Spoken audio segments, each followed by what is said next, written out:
yang melampaui segala akal dan pikiran manusia. Itulah kiranya yang memelihara hati dan pikiran di dalam Kristus Yesus Tuhan kita. Amin. Selamat duduk saudara-saudara terkasih. Shalom bagi kita semuanya. Dan firman Tuhan yang singkat kita boleh dengarkan di hari Minggu Seksagesima. Minggu Seksagesima dalam 60 hari sebelum hari kebangkitan Tuhan Yesus. Dari Yesaya pasal 40 ayat 27 sampai 31. Yesaya pasal 40 ayat 27 sampai ayat 31. Saya akan membacakan untuk kita semua. Mengapakah kau berkata demikian, hai Yakub, dan berkata begini, hai Israel? Hidupku tersembunyi dari Tuhan, dan hakku tidak diperhatikan Allahku. Tidakkah kau tahu dan tidakkah kau dengar? Tuhan ialah Allah kekal, yang menciptakan bumi dari ujung ke ujung. Ia tidak menjadi lelah dan tidak menjadi lesu, tidak terduga pengertiannya. Dia memberi kekuatan kepada yang lelah dan menambah semangat kepada yang tiada berdaya. Orang-orang muda menjadi lelah dan lesu, dan teruna-teruna jatuh tersandung. Tetapi orang-orang yang menanti-nantikan Tuhan mendapat kekuatan baru. Mereka seumpama raja wali yang naik terbang dengan kekuatan sayapnya. Mereka berlari dan tidak menjadi lesu. Mereka berjalan dan tidak menjadi lelah. Demikian pembacaan firman Tuhan. Saudara-saudari yang terkasih dalam nama Tuhan Yesus Kristus, pernah sekali saya melihat atau menonton suatu sinetron di RCTI dengan judul Preman Pensiun. Saya tidak tahu apakah pernah kita juga nonton itu. Sekali saya melihat apa pensiun dalam apa. Ternyata dalam film itu, dalam sinetron itu ditunjukkan, digambarkan ada seorang atau sekelompok orang, beberapa orang yang memilih pensiun dari kegiatannya sebagai preman. Memilih untuk berhenti karena merasa bahwa kegiatan preman sudah tidak lagi baik. Memilih untuk stop dari kegiatan preman yang malam-malam membentak-bentak, pungli di pinggiran jalan atau di persimpangan jalan.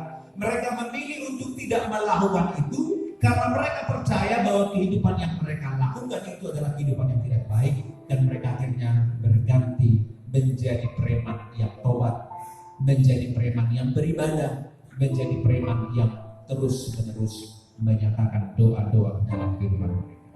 Preman pensiun adalah preman yang berhenti dari kegiatan kepreman.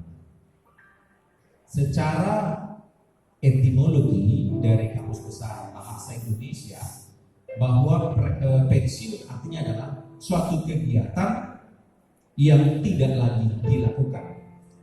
Seseorang yang sudah tidak bekerja lagi karena usianya sudah lanjut dan harus diberhentikan ataupun atas permintaan dan keinginan sendiri.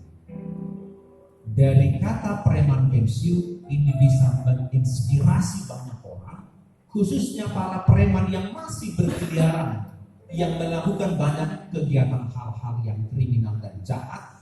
Itu mereka boleh melihat ternyata ada gunanya yang pensiun dari preman. Ada gunanya yang pensiun dari segala sesuatu perbuatan yang tidak baik. Dalam kehidupan sehari-hari kita boleh melihat bagaimana pensiun juga terjadi dalam kehidupan kita, dalam instansi pemerintahan, dalam dunia kependidikan. Dan saya bertanya, memang kalau guru pensiun umur berapa? Sekitar 60. Kalau di kependetaan dia pensiun dari kepelayanan strukturalnya, dia 65 tahun. Kalau mungkin TNI Polri ada yang 56, 55, 58, bahkan sampai ada yang 60, dia pensiun dari pekerjaannya. Jika dia memilih pensiun karena dia merasa atau dia menganggap atau dianggap sudah tidak mampu lagi bekerja secara maksimal, bekerja secara baik, sama seperti ketika dia masih muda, atau tidak harus sampai pada usia 60, tidak pada usia yang pensiun. Sebelum 60, sebelum usia pensiun, dia bisa mengundurkan diri, menyatakan aku tidak siap untuk bekerja karena alasan fisik, kesehatan yang tidak memungkinkan ini merujuk kepada firman Tuhan dari kitab Bilangan yang mengatakan, tetapi orang yang berumur 50 tahun jangan lagi dia bekerja sebagai imam di bait Allah. Orang yang usianya 50 tahun jangan lagi dia bekerja di bait Allah sebagai imam. Karena apa? Tujuannya agar ketika dia melayani Tuhan itu memaksimalkan apa yang ada padanya. Kalau mungkin sudah di atas 50 tahun, fisiknya sudah mulai lemah, pola pikirnya, cara pandangnya, cara berbicara pun sudah mengalami kemunduran demi kemunduran. Tetapi syukur bagi Allah, kita bersyukur karena memiliki Allah yang tidak pernah pensiun dari pekerjaan. Kita bersyukur karena memiliki Allah yang kekal adanya dari dulu, sekarang, sampai selama-lamanya. Dia tidak pernah menjadi Allah yang pensiun. Dia tidak pernah meninggalkan keilahiannya dan memandangkan tugas keilahiannya kepada para malaikat. Aku udah capek, aku udah letih, aku sudah ciptakan dunia ini beratus-ratus berjuta tahun. Dari ujung ke ujung aku menciptakan bumi ini. Aku sudah lelah, maka aku harus istirahat dulu. No, terpujilah Tuhan, karena dia tidak pernah memilih untuk menyatakan I quit, aku berhenti, aku stop, aku pensiun dari pekerjaanku untuk memelihara dan meneguhkan umat yang kukasihi. 100, sejuta atau semiliar tahun usianya, dia masih terus bekerja. Percayakan kita bahwa sampai sekarang Allah masih bekerja, mendatangkan kebaikan. Roma 8 ayat 28. Kita tahu sekarang bahwa Allah turut bekerja mendatangkan kebaikan. Sampai saat ini Allah masih bekerja mendatangkan kebaikan, bukan keburukan, mendatangkan damai sejahtera, mendatangkan kehidupan bagi kita orang-orang yang mau percaya kepada Tuhan. So, bagaimana dengan kita? Bagaimana dengan kita orang-orang yang katanya percaya kepada Tuhan? Pernahkah kita merasa lelah? Pernahkah kita merasa I give up, aku menyerah, aku tidak sanggup lagi, aku sudah letih, aku sudah capek menghadapi kehidupan yang pahit ini. Air mata pun menjadi saksi, kelemahan demi kelemahan, kemunduran demi kemunduran, pelayanan pun terjadi. Pernahkah kita ingin pensiun dari pelayanan? Atau pernahkah kita ingin pensiun dari kehidupan ini? Artinya sama dengan mati. Apakah kita kepingin ada terlintas untuk bunuh diri, mempensiunkan diri karena sudah capek untuk menghadapi kehidupan yang pahit? Kita boleh saja lelah secara manusiawi, lumrah, bahwa kita lelah menghadapi seseorang teman yang sudah tidak bisa kita anggap lagi teman. Kita sudah bisa lelah ketika sudah melihat kehidupan kita sudah amburadul. Kita bisa lelah dan memilih untuk pensiun dari kehidupan ini, menghindar dari kehidupan ini karena sudah sangat berat. Tapi jangan pernah lelah. Jangan pernah lelah, sekalipun kau tidak berdaya, sekalipun kau menyerah, tapi tetaplah memilih untuk berserah kepada Tuhan. Sekalipun kita merasa tak sanggup, Tuhan masih mampu memberikan kesanggupan dan pertolongan. Segala perkara dapat kutanggung di dalam Dia. Everything, segala perkara, pencobaan, ujian, kesakitan, kematian, dapat kutanggung di dalam Dia yang memberi kekuatan kepada, yang memberi pertolongan, jaminan kepada. Kalau kita merasa lelah, jangan mundur, jangan menjadi menyerah, tapi tetap gantungkan hidup hanya kepada Tuhan. Berserah kepada Tuhan. Jika Tuhan yang menanggung segala perkara, kita akan dimenangkan dan mendapat kebaikan demi kebaikan. Bagai Raja Wali yang tetap kuat walau badai, angin badai menerpa. Semakin kuat badai yang menerpa, semakin kuat pula dia untuk terbang semakin tinggi, lebih tinggi dan lebih tinggi lagi. Keunikan Raja Wali bukan badai, angin badai yang mengalahkan dia di atasnya. Justru badai yang menguatkan dia, menguatkan sayapnya untuk semakin terbang tinggi di atasnya. Badai, angin kencang itu yang membuat dia semakin kuat. Dia tidak mau kalah, tapi dia terus berjuang. Dia tidak mau kalah, tapi dia tetap berjuang sampai pada akhirnya. Raja Wali tidak mau pensiun dari penerbangannya. Raja Wali tidak mau menyerah dari jam-jam terbangnya sampai dia mati pada akhirnya. Tapi dia tetap tekun dan terus kuat. kuat dan terus kuat. Inilah yang diminta oleh Tuhan dalam hidup kita. Sekalipun usia yang membatasi kita untuk stop dari segala pekerjaan kita, mungkin kelemahan fisik kita yang harusnya kau pensiun, kau sudah selesai, kau sudah siap untuk pensiun, kau sudah harus tidak mengerjakan itu lagi karena fisikmu yang lemah. Tapi biarlah iman kita boleh percaya untuk tetap melayani Tuhan dengan setia bagaimanapun kehidupan kita. Kita boleh pensiun dari pekerjaan kita, tapi iman kita tidak boleh pensiun percaya kepada Tuhan. Amin. Apakah kau mendengarkan aku? Kita boleh pensiun dari pekerjaan kita, tapi kita tidak boleh pensiun dari iman kepercayaan kita kepada Tuhan. Amin. Jika ada di antara kita yang merasa letih, merasa lemah, lelah, lesu, tak berdaya, tidak sanggup menghadapi kehidupan sampai air mata pun akhirnya menjadi saksi, maka aku berkata menurut firman Tuhan, dikuatkanlah. Engkau tidak boleh menyerah, engkau tidak boleh kalah, engkau harus tetap berdoa dan berserah. Sekalipun kau harus berlari, sekalipun kau harus berjalan, sekalipun kau harus merangkak tersiap-siap menghadapi kehidupanmu yang sungguh sangat pahit ini, engkau harus menerima kekuatan dan pertolongan Tuhan yang Tuhan sudah sediakan bagimu.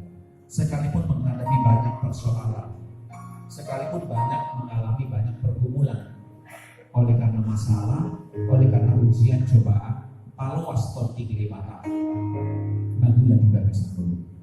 Biarkanlah Roh Kudus bekerja hingga dalam hidupmu pribadi lepas ibadah, dan percayalah Dia akan menguatkan segala persoalan, segala masalah. Kalikan dengan nol, segala persoalan, segala masalah, kalikan dengan nol. Maka hasilnya nol. Tapi kan di dalam Tuhan engkau mengatakan, seperti Paulus dalam episode tadi yang kita sudah baca, sekalipun aku lemah, aku harus dapat menyelamatkan orang lemah. Sekalipun aku lemah, aku harus dapat menguatkan orang lemah. Bukan berarti karena dia lemah fisik maka dia membiarkan orang-orang yang lemah. Sekalipun aku memiliki banyak masalah, sekalipun aku memiliki banyak persoalan, aku harus mampu memenangkan persoalan, bahkan menunjukkan jalan keluar kepada orang-orang yang bermasalah. Bukan malah membiarkan masalahmu adalah masalahku, masalahku saja belum selesai, tapi biarkanlah kita boleh menjadi saksi. Ketika engkau memiliki masalah, ketika aku memiliki masalah, kita percaya ada Tuhan yang menguatkan kita dalam setiap masalah. Kelemahan atau usia tidak menjadi alasan untuk tidak menguatkan sesama kita. Tapi biarlah apa yang ada pada kita membuat sesama kita yang terjatuh tidak sampai tergeletak, karena kita turut merasakan apa yang dia rasakan. Oleh karena itu saudara-saudara terkasih, hendaklah kita tetap hidup dan kuat di dalam Tuhan, dalam kuasa-Nya. Margo di bagas kuasa, strong in His power, kuat di dalam kuasa-Nya. Ilustrasi akan saya berikan akhir dari khotbah ini. Seorang anak bete bersungguh-sungguh pulang dari ibadah minggu, pulang ke rumahnya bersungguh-sungguh. Lalu neneknya melihat dia, kenapa kau bersungguh-sungguh? Bukankah kau pulang dari ibadah? Bukankah kau sudah mendengarkan firman Tuhan? Harusnya kau bersukacita. Kenapa kau bersungguh-sungguh? Lalu dia berkata, iya Nek, aku memang pulang dari gereja, aku memang pulang dari ibadah, tapi aku tidak mengerti khotbah pendeta itu. Aku bosan, aku malas, dan aku berjanji tidak akan pernah lagi mendengarkan khotbah pendeta itu. Jika dia berkhotbah, aku malah melayani pikiranku. Jika aku berkhotbah, aku malah mengantuk. Jika dia berkhotbah, maka aku akan melakukan hal-hal yang tidak berguna dalam gereja. Aku tidak akan pernah mendengar khotbah dia lagi karena aku tidak mengerti apa khotbahnya. Panjang-panjang tapi aku tidak mengerti khotbahnya. Lalu si nenek mengatakan, sini, ambil tas nenek yang di atas lemari yang sudah usang Paulus. Lalu siapa datang dan membawa tas neneknya yang terbuat dari kain yang sudah usang berdebu. Lalu nenek ngomong ini, isilah air pakai tas ini sampai penuh, bawa ke sini. Lalu si anak pakai logika, mana mungkin Nek? Itu tidak mungkin, karena ketika kau bawa air pakai tas ini, itu air akan kosong karena tas ini terbuat dari kain, tidak bisa menyerap air. Sebagaimanapun aku membawa air dalam tas nenek ini yang terbuat dari kain, ini pasti akan terus jatuh. Coba, akhirnya dicoba, dan benar. Ketika dia sampai ke hadapan neneknya, air sudah habis. Dia timba air itu dan masukkan ke tas. Dia sampai kepada neneknya, sampai berkali-kali dan airnya pun tidak penuh di Lalu si anak kembali menyerah. I give up. Aku menyerah deh. Aku gak tahan lagi. Gak ngerti aku bagaimana. Bagaimana bisa mungkin? Lalu kata dirinya, cucuku, benar yang kau katakan secara logika. Engkau tidak mungkin bisa mengisi air dengan tas ini secara penuh di hadapanku. Tapi lihatlah, karena perbuatanmu yang berkali-kali mengisi air, akhirnya tasku yang berdebu, akhirnya tasku yang usang sudah bersih karena air yang kau isi.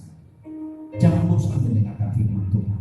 Sekalipun kau tidak mengerti firman Tuhan hari ini, terus mendengarkan. Terus dengarkan firman Tuhan. Sekalipun kau bingung mendengarkan khotbah untuk menceritakan firman Tuhan, terus dengarkan.